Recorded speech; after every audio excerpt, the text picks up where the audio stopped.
जिले की हर खबर सबसे पहले आप तक पहुंचाने का वादा, बस यही है एक इरादा। आज ही लगाए अपना पद्मेश डिजिटल। नमस्कार, बहुत स्वागत है आपका। आप देख रहे हैं पद्मेश 24/7 कृष्णा सेंडे के साथ। बुलेटिन की शुरुआत करते हैं हेडलाइन से।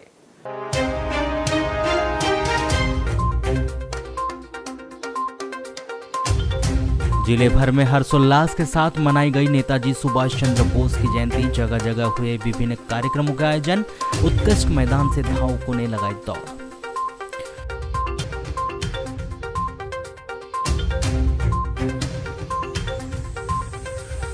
जिले भर के जनपद पंचायत सदस्यों ने जनपद में जड़ा ताला। प्रदेश सरकार के खिलाफ जमकर की नारेबाजी। 5 सूत्री मांगों को पूरा किए जाने की लगाई गुहार।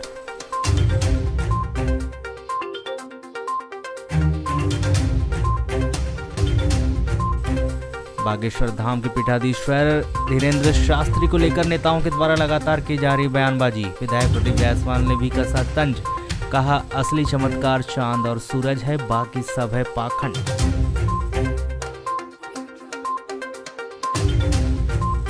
गांगुलपारा और बंजारी घाटी के बीच फिर हुई लूटपाट की घटना। अंधेरे का फायदा उठाकर हार्डवेयर दुकान के 2 कर्मचारियों से 1 लाख रुपए की लूट कर हुए फरार।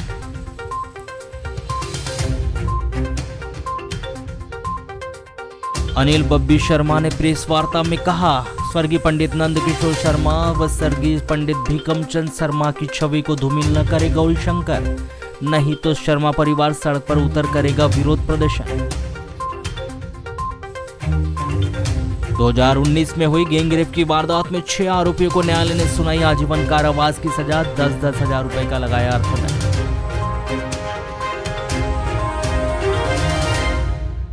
शासन से मिले आदेशों के तहत अवैध रूप से नगर में संचालित बसों पर कार्यवाही लगातार जारी है। इसी बीच यातायात पुलिस ने बगैर परमिट और अवैध प्रदूषण प्रमाण पत्र के नगर में दौड़ाई जा रही एक स्कूल बस को जब्त कर मोटर व्हीकल एक्ट 166/119 का और वाहन का प्रदूषण प्रमाण पत्र वैध न होने पर धारा 115(7) 190(2) के तहत कार्रवाई की है, जिसका प्रकरण तैयार कर न्यायालय में प्रस्तुत किया जाएगा। प्राप्त जानकारी के अनुसार सोमवार को यातायात अमले के द्वारा काली पुतली चौक में चेकिंग अभियान चलाया जा रहा था। इसी दौरान यातायात कर्मियों को रानी अवंतीबाई चौक की तरफ से आ रही स्कूल बस क्रमांक MP 50 DA 0720 आती दिखाई दी, जिसको रोककर चेक किया गया। जहां चालक से नाम पता पूछने पर उसने अपना नाम अब्दुल गनी, पिता गफ्फर मोहम्मद, जाति मुसलमान, उम्र 49 वर्ष, निवासी वार्ड नंबर 4 झुग्गी झोपड़ी बताया गया, जिससे वाहन संबंधित कागजात पूछे गए। वाहन चालक के द्वारा दस्तावेज पेश किए गए, जिसे चेक करने पर उक्त बस का परमिट नहीं था। वहीं बस का प्रदूषण प्रमाण पत्र वैध नहीं पाया गया, जिस पर यातायात पुलिस ने उस स्कूली बस को थाने में ही खड़ा करवा दिया। जहां चालक के द्वारा बिना परमिट के वाहन चलाए जाने पर चालक अनावेदक के विरुद्ध मोटर व्हीकल एक्ट की विभिन्न धाराओं के तहत मामला दर्ज किया गया है। लामता थाना के अंतर्गत ग्राम खुरसोड़ा में एक साइकिल सवार 45 वर्षीय व्यक्ति को बस ने टक्कर मारकर उसे घायल कर दिया। घायल व्यक्ति प्रकाश पिता भैयालाल ठकरे ने उम्र 45 वर्ष खुरसोड़ा निवासी है, जिसे लामता के शासकीय अस्पताल से प्राथमिक उपचार के बाद जिला अस्पताल बालाघाट रेफर कर दिया गया है। 23 जनवरी की शाम 6 बजे मिनी बस माहौले एजेंसी क्रमांक MP 50 P 0209 लामता से बुढ़िया गांव जा रही थी। खुरसाड़ा में प्रकाश ठकरेले साइकिल से अपने खेत से घर की ओर आ रहा था। बस्ती में ही बस ने साइकिल सवार प्रकाश ठकरेले की साइकिल को ठोस मार दी। बस की ठोकर से प्रकाश बस के पिछले हिस्से में आ गया और उसका दाहिना पैर के ऊपर से बस का पहिया चला गया। दुर्घटना की जानकारी मिलते ही डायल 100 भी मौके पर पहुंची और घायल प्रकाश को उपचार के लिए लामता के प्राथमिक स्वास्थ्य केंद्र लाया गया। प्राथमिक उपचार के बाद प्रकाश को जिला अस्पताल रेफर किया गया है।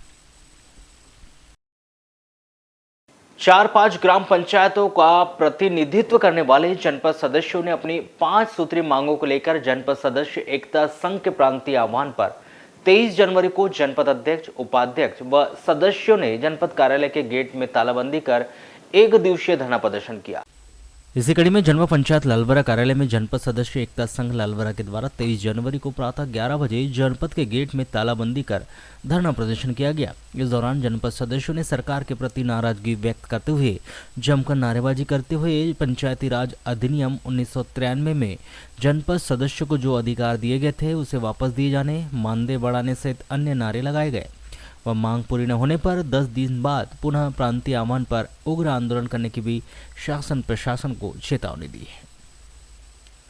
10 जनवरी को हमारे प्रदेश में भोपाल में सारे जनपद सदस्यों ने माननीय शिवराज सिंह चौहान को ज्ञापन सौंपा था कि हमारी 5 सूत्री मांगों को पूर्ण किया जाए, नहीं तो 10 दिन बाद हमारी मांगे पूरी नहीं होने पर 10 दिन के बाद में हम सारे जनपद में तालाबंदी करेंगे।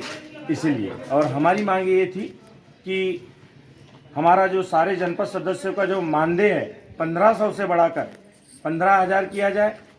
दूसरी मांग हमारी यह थी कि पंचायत एवं जनपद दोनों जगह सारे जनपद सदस्य लोगों के लिए बैठने की एक पर्सनल व्यवस्था की जाए।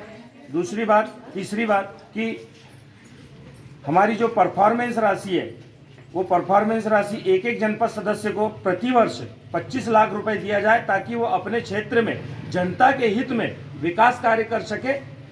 और चौथी मांग ये है हमारी कि जो 1993 के जो एक्ट लागू हुए थे, जो जनपद सदस्य को सारे पूर्ण अधिकार थे, वो अधिकार पुनः हमें वापस चाहिए। इन मांगों को लेकर के हमारे प्रदेशव्यापी आंदोलन के रूप में आज सारे प्रदेश में सारे जनपद सदस्यों में हमारे प्रदेश अध्यक्ष देवेंद्र चौधरी एवं जिला अध्यक्ष महेश शरणागत के आदेशानुसार आज लालबरा जनपद में भी तालाबंदी कर धरना प्रदर्शन का कार्यक्रम रखा गया, जिसमें सारे सभी मेरे जनपद सदस्य भाई सभी लोग सहयोगी है। वे एक दिवसीय है कि आगे? अभी तो हमारे अध्यक्ष महोदय प्रदेश अध्यक्ष एवं जिला अध्यक्ष के आदेशानुसार यह एक दिवसीय है।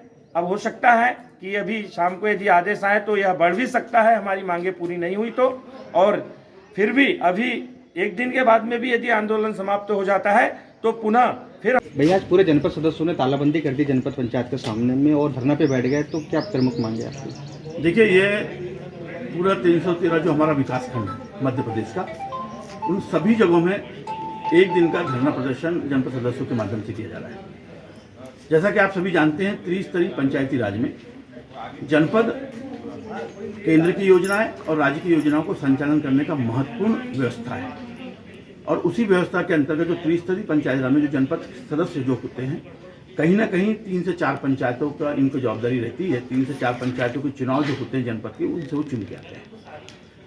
1500 रुपये मानदेय के हिसाब से अगर हम देखें, हमारा प्रत्येक जनपद सदस्य लगभग 10,000 के लगभग हमारे जनपद सदस्य मध्य प्रदेश में है। निश्चित रूप से चूंकि इसमें अधिकार नहीं है, अधिकारों का खंडन किया गया है, कम किए गए हैं, तो निश्चित रूप से हमारा जो जनपद सदस्य है उसके पास में सिवाय सेवा के कुछ नहीं है। जब वो 3 से 4 पंचायतों में शासन की योजनाओं का क्रियान्वयन करने के लिए जब घर घर जब घूमता है तो निश्चित रूप से कहीं ना कहीं उसको अर्थ की समस्या आती है। मध्य प्रदेश शासन के यशस्वी मुख्यमंत्री शिवराज सिंह चौहान से मेरा निवेदन है कि जिस प्रकार से आप मध्य प्रदेश की बेटियों को भांजी बोलते हैं, तो सारे जनपद सदस्य कहीं ना कहीं उन भांजियों के परिवार के ही सदस्य हैं।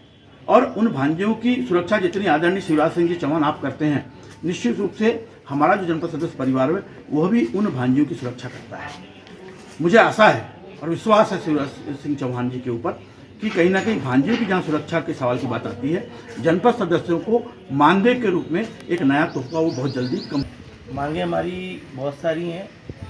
शिवराज सिंह चौहान मध्य प्रदेश में जब से भाजपा की सरकार बनी है तब से जनपद सदस्यों का पद खत्म था। ऐसे भी जनप्रतिनिधि कहलाने के लिए हैं, उनको क्षेत्र में कोई अधिकार नहीं है, ना पंचायत में उनकी उपस्थिति रहती है किसी भी स्तर पर, और ना ही क्षेत्र में उनको कुछ ऐसे मद दिए जाते हैं, ऐसी राशि दी जाती है जो क्षेत्र में विकास कार्य करा सकें। हम लोगों को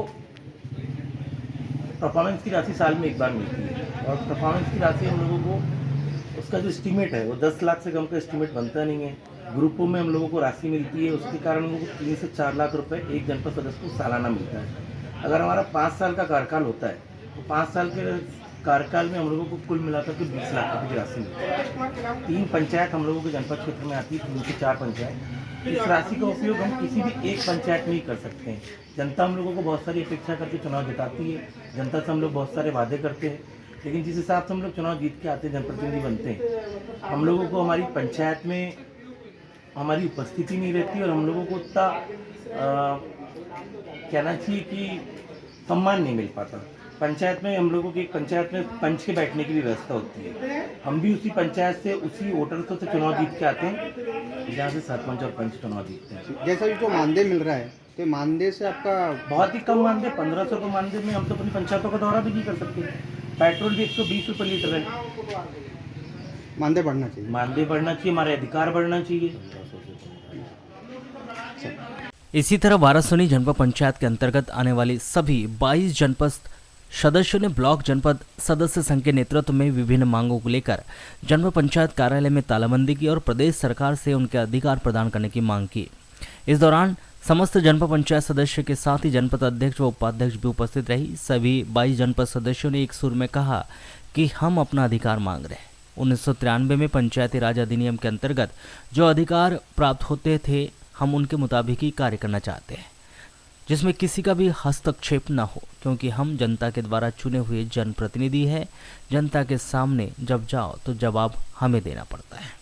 आज ये जो आंदोलन है ये एक जनपद का नहीं है, ये पूरे मध्य प्रदेश जितना भी मध्य प्रदेश की जितनी भी जनपद पंचायतें हैं, यहाँ पर सभी संयुक्त रूप से जनपद अध्यक्ष और जनपद संघ जो बनाया गया है उनने संयुक्त रूप से एक आज तालाबंदी का वो किया है कि 23 जनवरी को संयुक्त रूप से हर जनपद में तालाबंदी की जाए अपनी विशेष मांगों को लेकर, जिसको सरकार काफ़ी समय से नज़रअंदाज कर रही है।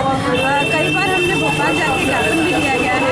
आज फिर हमारी एक टीम भोपाल पहुंची है, हमें भी जाना था, लेकिन कुछ अध्यक्ष संघ यहाँ पे रुके हैं ताकि हम तालाबंदी को भी एक सक्सेस दे सकें। भाभी क्या मांगे हैं? हमारी सबसे पहली जो मांग है वो है 1993 का जो पंचायत राज अधिनियम जो हटा दिया गया है उसको लागू करें फिर से। हमारे जो सदस्य हैं उनका पंचायतों में किसी भी प्रकार का हस्तक्षेप नहीं है। इतने इससे हमारे सदस्य लोग जीत के आते हैं, उसके बाद में पंचायतों में उनका किसी भी प्रकार का हस्तक्षेप नहीं होता, तो उसको हम चाहते हैं कि हमारे सदस्यों का भी एक मान सम्मान बना रहे, क्योंकि 3-3, 4-4 पंचायतें उनके अंडर में होती है और किसी भी काम में या किसी भी चीज़ में उनका हस्तक्षेप नहीं होता। भाभी तो आज कोई ज्ञापन सौंपा जाएगा आपके द्वारा? हमने ज्ञापन पहले ही सौंप चुके हैं कलेक्टर को, SDM को, तो आज किसी भी प्रकार का ज्ञापन नहीं है, सिर्फ तालाबंदी है। तो ये कब तक रहेगी? ये तो आज पूरे दिन का है तालाबंदी। चूँकि हमारे यहाँ दिव्यांग लोगों का शिविर लगा हुआ है तो हम एक सांकेतिक तालाबंदी कर रहे हैं, क्योंकि उनकी भी हमको परेशानी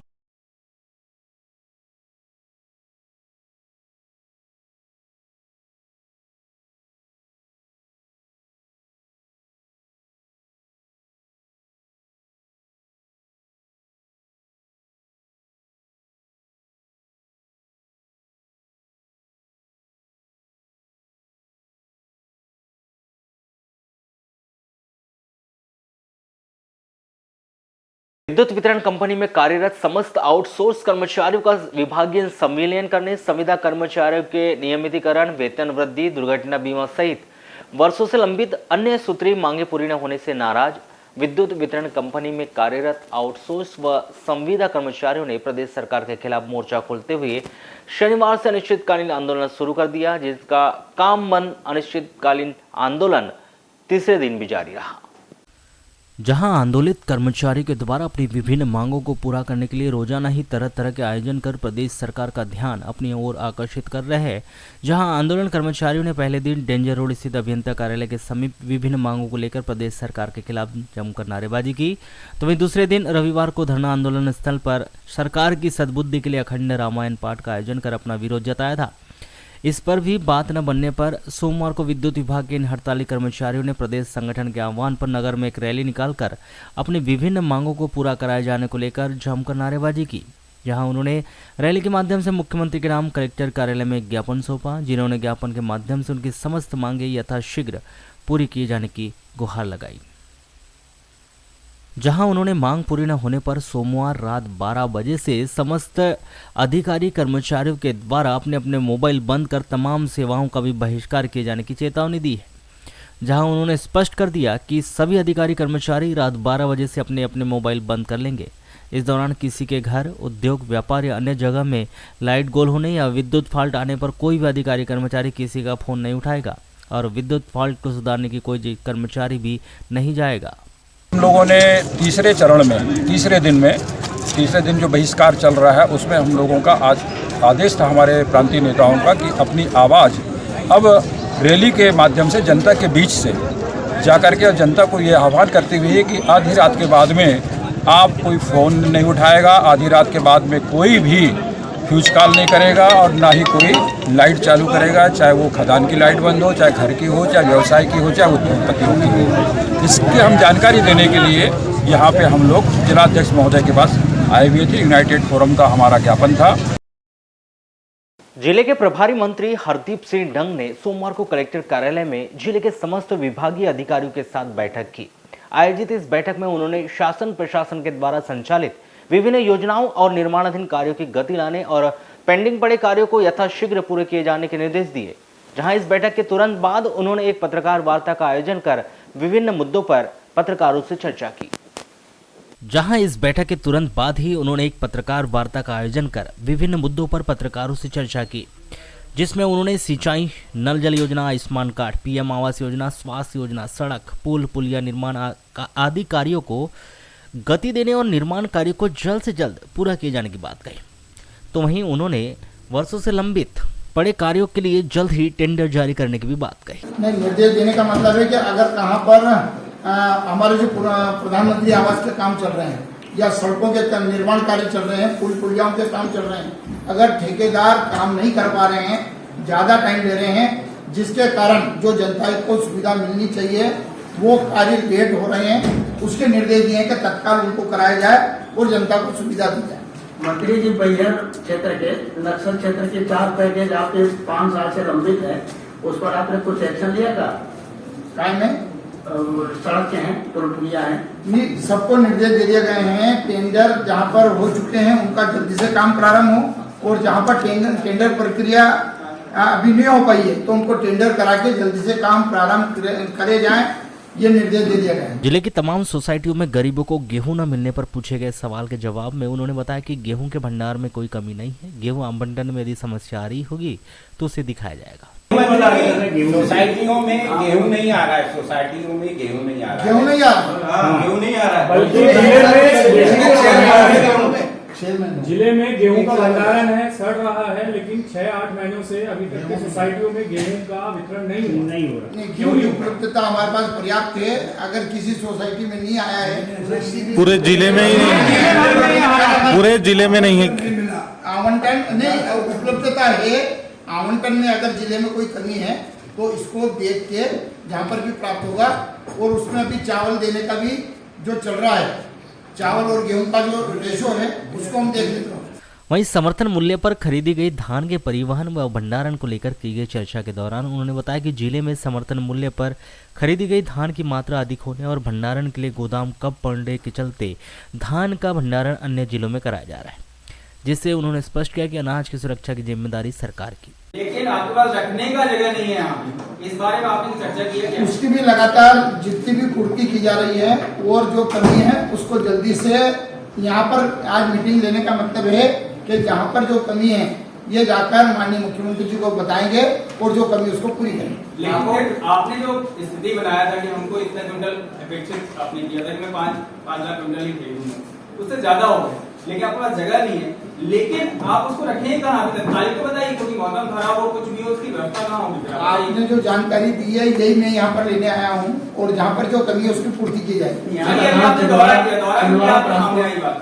मंत्री जी, यहाँ का धान जो है छिंदवाड़ा जाकर गोडाउन में हो रहा है, जिससे आपका परिवहन व्यय शासन के ऊपर ज्यादा खर्चा होगा। इस संबंध में यहाँ कमी से दूसरी जगह भेज रहे हैं, यहाँ पे प्रोटेक्टिव जगह की कमी से दूसरी जगह ज्यादा होता है तो दूसरी जगह रखने के लिए भी सुविधाएं उपलब्ध होती है। वो भी जहाँ पर भी मध्य प्रदेश में अगर धान जाता है तो थोड़ी अगर परिवहन होता है, पर धान को सुरक्षित रखने की गारंटी सरकार की है और जहाँ पर आवश्यकता है तो उसके निर्माण कार्य भी कराए जाएंगे। वहीं उन्होंने सभी हितग्राहियों को शासन प्रशासन की योजनाओं का लाभ देने के निर्देश भी संबंधित अधिकारियों को दिए जाने की बात कही, जिन्होंने विभिन्न विभागों और कार्यों की कमियों की सूची बनाकर मुख्यमंत्री के समक्ष उन्हें पेश करने की बात कहते हुए विकास कार्य को गति दिए जाने की कही है। यहाँ पर रखी गई थी बालाघाट में और सभी अधिकारियों से अपने अपने विभाग के बारे में जो जानकारी दी गई है, मुझे इस बात की खुशी है कि लगातार बालाघाट में चाहे मत्स्य विभाग के हो या अन्य डिपार्टमेंट या धान खरीदी की बात हो, तो बालाघाट में जिस प्रकार से अभी शासन की योजनाओं पे जो सरकार जिन अधिकारियों के माध्यम से काम करना चाहती है, तो उनसे हमने जानकारी ली है। कई विभाग तो हमें संतुष्टिपूर्ण अच्छा लगा है और जहाँ पर जिसमें कमी थी उनको निर्देश दिए गए हैं कि यहाँ पर बालाघाट में जनता के हित में हितग्राही जितनी भी योजना है उनको लाभ जनता को मिले और अगर कोई इसमें गलती करता है तो उसको नहीं बख्शा जाएगा, ये भी निर्देश दिए हैं। बालाघाट जिले में चोरी लूट की बढ़ती वारदात के चलते बैयर रोड पर सकरी मोटरसाइकिल में सवार 2 लुटेरों ने बालाघाट नगर के हार्डवेयर के 2 कर्मचारियों को रोककर उन्हें चाकू और हाथ बुक्कों से मारपीट करने के बाद उनके पास से वसूली के करीब 1 लाख रुपए लूटकर फरार हो गए। 22 जनवरी की शाम 6 बजे करीब यहां लूट की वारदात बैयर रोड बंजारी और गांगुलपारा घाट के बीच उस समय हुई जब हार्डवेयर के दोनों कर्मचारी इंद्रेश ठाकरे और आकाश राठौर मोटरसाइकिल में उकवा से बालाघाट आ रहे थे। लूट की इस वारदात की सूचना मिलते ही भरवेली पुलिस ने जांच पड़ताल शुरू कर दी है। प्राप्त जानकारी के अनुसार इंद्रेश ठाकरे 20 वर्ष ग्राम गोंगोली निवासी और आकाश राठौर दोनों ही बालाघाट नगर के गौली मोहल्ला स्थित साई पेंट्स हार्डवेयर की दुकान में काम करते हैं और वे उधारी वसूली के लिए भी बाहर आते जाते रहते हैं। 22 जनवरी को इंद्रेश ठाकरे और आकाश राठौर दोनों ही हार्डवेयर की उधारी की वसूली करने के लिए बालाघाट से चरेगांव, लामता, बैयर, मोहगांव से उकुआ गए थे। करीब 1 लाख रुपए की वसूली करके शाम को दोनों उकुआ से मोटरसाइकिल में बालाघाट आने के लिए निकले थे। मोटरसाइकिल आकाश राठौर चला रहा था और इंद्रेश पीछे बैठा हुआ था। रुपयों से भरा बैग आकाश के पास था।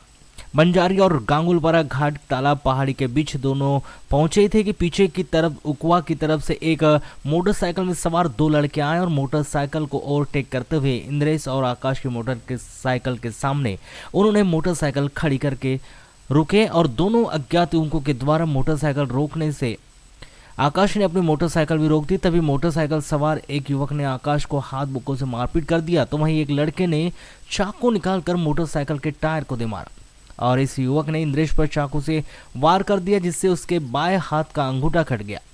इस दौरान मोटरसाइकिल सवार 2 अज्ञात युवक आकाश के पास रखा करीब 1 लाख रुपए से भरा बैग छीनकर दोनों मोटरसाइकिल में बालाघाट की ओर भाग गए। अचानक हुई इस वारदात की दहशत से इंद्रेश और आकाश दोनों ही इलाज के लिए जिला अस्पताल पहुंचे, जहां पर दोनों का उपचार किया गया। जिला अस्पताल पुलिस ने इस मामले में इंद्रेश ठाकरे का बयान लेकर अस्पताल तहरीर अग्रिम कार्रवाई हेतु पुलिस थाना भरवेली भिजवा दिया गया है। भरवेली पुलिस ने हार्डवेयर के कर्मचारी इंद्रेश और आकाश से घटना के संबंध में पूछताछ कर जांच पड़ताल शुरू की है। मध्य प्रदेश हॉकी संघ और नेहरू स्पोर्टिंग क्लब के संयुक्त तत्वाधान में नगर के शहीद चंद्रशेखर स्पोर्ट्स मैदान में आयोजित मध्य प्रदेश राज्य स्तरीय महिला हॉकी टूर्नामेंट का मंगलवार को फाइनल मैच के साथ समापन किया जाएगा, जहां राज्य स्तरीय महिला हॉकी टूर्नामेंट के लिए मंदसौर और ग्वालियर के बीच खिताबी भिड़ंत होगी। चंद्रशेखर आजाद हॉकी मैदान में खेली जा रही मध्य प्रदेश राज्य स्तरीय सीनियर महिला हॉकी टूर्नामेंट में सोमवार को 2 सेमीफाइनल मैच खेले गए, जहां टूर्नामेंट में दिन का पहला सेमीफाइनल मैच बालाघाट और मंदसौर के मध्य खेला गया, जहां बालाघाट की टीम अपने खेल का उत्कृष्ट प्रदर्शन नहीं कर पाई, जिसके खिलाड़ी अपनी प्रतिद्वंदी मंदसौर के खिलाफ महज 1 गोल दागने में कामयाब रही, जबकि प्रतिद्वंदी टीम मंदसौर ने अपने खिलाड़ियों के उत्कृष्ट खेल के प्रदर्शन करते हुए 4 गोल दागकर बालाघाट की टीम को परास्त किया और फाइनल में अपनी जगह बनाई। वहीं दिन का दूसरा सेमीफाइनल मैच ग्वालियर और बैतूल के मध्य खेला गया, जहां बैतूल की टीम बालाघाट की तरह ही महज 1 गोल दागने में कामयाब रही, जबकि ग्वालियर की टीम के खिलाड़ियों ने अपने खेल का शानदार प्रदर्शन करते हुए 4 गोल दागकर बैतूल को परास्त किया और फाइनल में अपनी जगह बनाई। मंगलवार को इन दोनों टीमों के बीच फाइनल खिताब के लिए जंगी मुकाबला देखा जाएगा।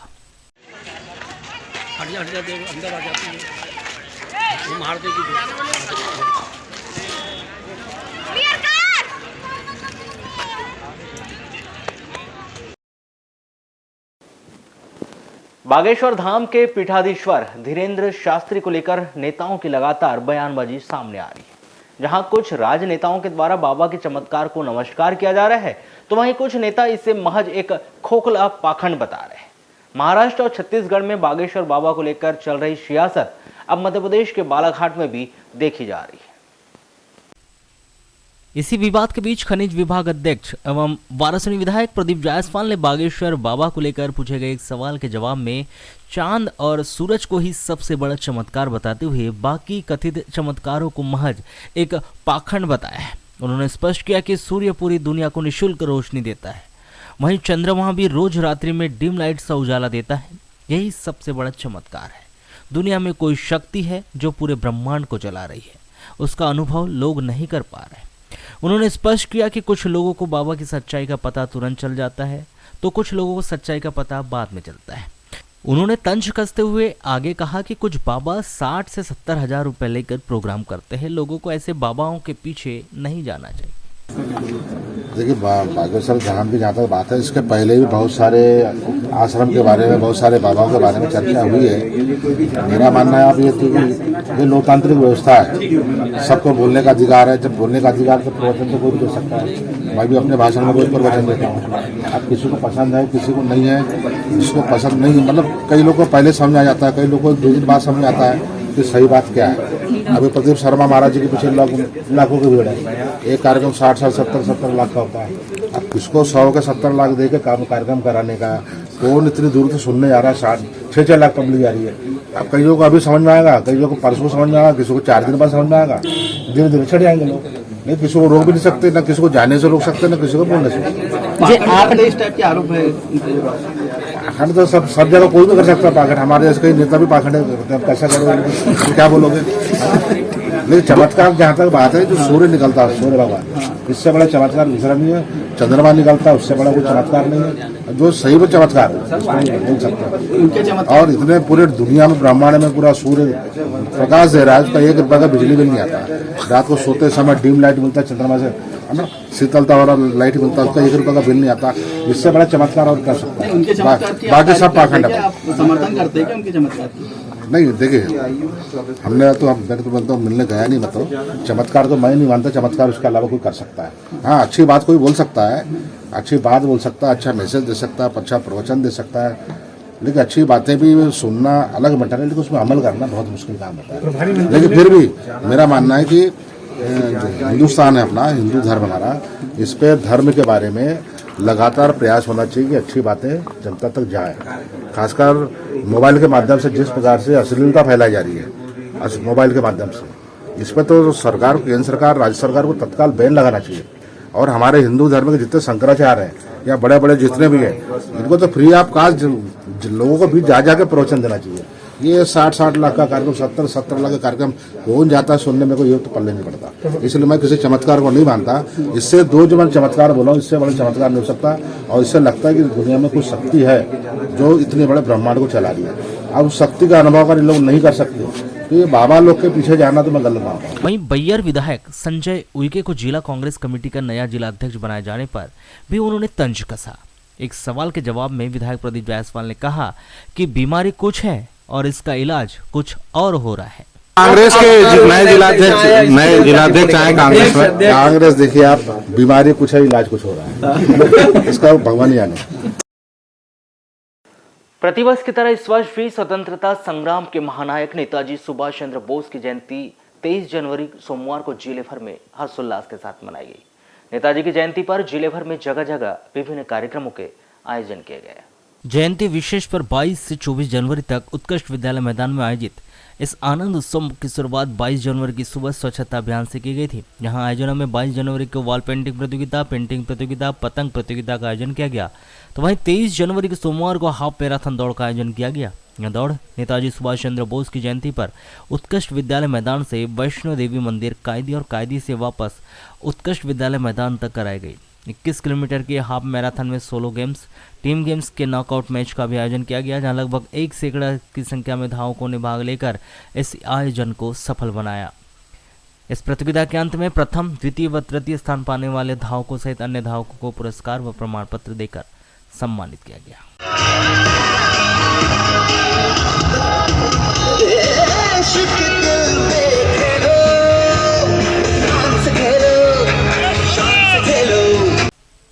जिसमें पुरुष वर्ग में प्रथम स्थान जबलपुर के कृष्ण कुमार बढ़ई, दूसरा स्थान जबलपुर के राम सिंह और तीसरा स्थान तिरोड़ा के अमोल चिचोले ने प्राप्त किया। वहीं महिला वर्ग में प्रथम स्थान बालाघाट हरदोली की सुश्री स्वाति पंचबुद्धे, दूसरा स्थान पूजा पंचबुद्धे और तृतीय स्थान बालाघाट बीजापुर के लीला भलावी ने प्राप्त किया।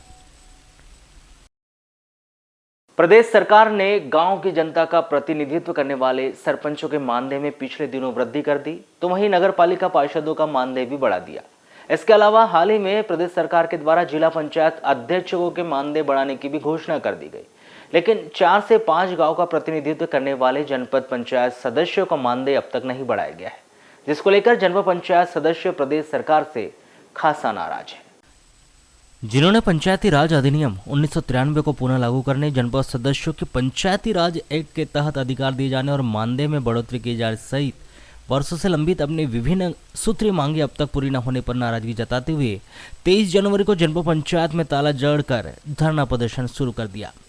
धरने पर बैठे जनपद पंचायत सदस्यों ने जनपद पंचायत सदस्यों के समक्ष ही कक्षों में ताला जड़ा है, तो वहीं नारेबाजी करते हुए जनपद पंचायत के गेट पर उन्होंने ताला लगा दिया और संघ का बैनर टांग कर जनपद पंचायत के बाहर धरने पर बैठ गए। इस दौरान जनपद पंचायत सदस्यों ने प्रदेश सरकार पर उपेक्षा किए जाने का आरोप लगाते हुए सरकार के खिलाफ जमकर नारेबाजी की, जहां उन्होंने जल्द से जल्द उनकी 5 सूत्रीय मांगे पूरी करने की गुहार लगाई। 5 सूत्री मांगों को लेकर के आज तालाबंदी की गई है और यह तालाबंदी प्रदेशव्यापी तालाबंदी है, क्योंकि हम लोग का जो मानदेय है, जनपद सदस्यों का जो मानदेय है या बैठक की जो राशि दी जाती है वह 1500 मात्र है, जो कि जनपद का जो क्षेत्र होता है वो 80 किलोमीटर, 90 किलोमीटर, 70 किलोमीटर के एरिया में दायरे में फैला हुआ रहता है, तो आने जाने में उससे ज़्यादा खर्चा हो जाता है सदस्यों का एवं अन्य कार्यों के लिए। अगर वो मजबूत नहीं रहेंगे तो क्षेत्र को कैसे विकसित करेंगे, इस चीज़ को लेकर के आज जो है यहाँ पर धरना प्रदर्शन। ये क्या एक दिवसीय है कि अनिश्चितकालीन? अभी तो एक दिवसीय है। अगर 5 सूत्री मांगे हैं और 5 सूत्री मांगों को लेकर के हमने आज जनपद में तालाबंदी कार्यक्रम एवं धरना प्रदर्शन कर रहे हैं, जिसमें हमारी मांग है कि 1993 में जो पंचायत एक्ट लागू किया गया था त्रिस्तरीय पंचायत राज में, तो वो जनपद सदस्यों को जो अधिकार दिया गया था वो